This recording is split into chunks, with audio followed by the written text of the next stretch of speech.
मान्यवर काशीराम साहब की जन्म जयंती पर बसपा के राष्ट्रीय कोऑर्डिनेटर श्री आकाश आनंद जी को सुने। मान्यवर श्री काशीराम जी का आपका मिशन अधूरा, आदरणीय बहन जी करेंगी पूरा। दोस्तों प्लीज प्लीज प्लीज इस वीडियो को अंत तक देखना और वीडियो को शेयर करें और लाइक भी करें। साथियों, आप सभी को मान्यवर साहब श्री काशीराम जी की जयंती की बहुत बहुत शुभकामनाएं। साथियों, मान्यवर जी के दिए राजनीतिक ताकत के जरिए हमारे देश में जो राजनीतिक बदलाव आए हैं उसके नतीजों को आप सभी लोग अच्छे से जानते हैं। हजारों वर्षों से चली आ रही सत्ता शासन की व्यवस्था में नीचे से ऊपर की तरफ बदलाव करने वाले साहब के राजनीतिक विचार आज के राजनीतिक हालात में बेहद जरूरी है। जब देश की सत्ता केवल दो दलों के बीच बांटने की कोशिश की जा रही है, तो मान्यवर जी के विचारों पर चलने वाले हम सभी अनुयायियों के लिए बहुत जरूरी है कि हम बहुत मजबूती से हम बहुजन समाज के मूल्य सिद्धांतों के साथ खड़े रहें। मैं आप सभी से निवेदन करूंगा कि अक्टूबर 2000 में नागपुर में मान्यवर जी ने अपने कैडर में जो भाषण दिया था उसे जरूर सुने और उसे अन्य साथियों को भेजें और सुनने को कहें। साहब ने अपने भाषण में बहुत साफ साफ कहा है कि वो कांग्रेस और भारतीय जनता पार्टी जैसे दलों के पीछे पीछे चलकर दलित, शोषित, वंचित समाज के लिए राजनीतिक सत्ता पाना नहीं चाहते हैं, बल्कि वो इस ऊपर से नीचे चलने वाली सामाजिक व्यवस्थाओं को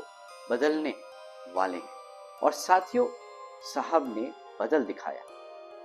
जब 1995 में आदरणीय बहन जी के नेतृत्व में बीएसपी की पहली बार सरकार बनी, तब बहन जी ने अपने कार्यकाल में 50% अनुसूचित जातियों की आबादी वाले 11,524 अंबेडकर गांवों का निर्माण किया, 4 यूनिवर्सिटीज का निर्माण किया और अनुसूचित समाज से आने वाले भूमिहीन साथियों को 7 लाख एकड़ जमीन बांटी। बीजेपी का इस्तेमाल कर 6 महीने में सत्ता चलाने के बाद हमने गठबंधन तोड़ दिया। तब मान्यवर जी ने गठबंधन को लेकर जो राजनीतिक विचार दिए थे उसे हमें आज याद रखना चाहिए। उन्होंने कहा था कि किसी भी गठबंधन को लेकर क्या करना है ये लगातार सत्ता में रहे कुछ लोग तय नहीं करेंगे, बल्कि जो कभी सत्ता में नहीं रहे अब वो अपनी शर्तें खुद तय करेंगे। साथियों, हम बाबा साहब डॉक्टर भीमराव अंबेडकर जी के मिशन पर निकले और मान्यवर साहब श्री काशीराम जी ने शासक बनने की जो राह दिखाई है उसकी पहली शर्त ये है कि बीएसपी क्या करेगी वो अब बीएसपी खुद तय करेगी, सत्ता का सुख भोगने वाली पार्टियां नहीं। साथियों, बीएसपी के संस्थापक मान्यवर साहब श्री काशीराम जी और आदरणीय बहन कुमारी मायावती जी ने देश में जो सामाजिक और राजनीतिक बदलाव लाए हैं उसे किसी भी कीमत पर कमजोर नहीं होने देना है। बीएसपी के सभी युवा साथियों की ये जिम्मेदारी है कि हम पूरी ताकत से इस विचार को और मजबूत करें।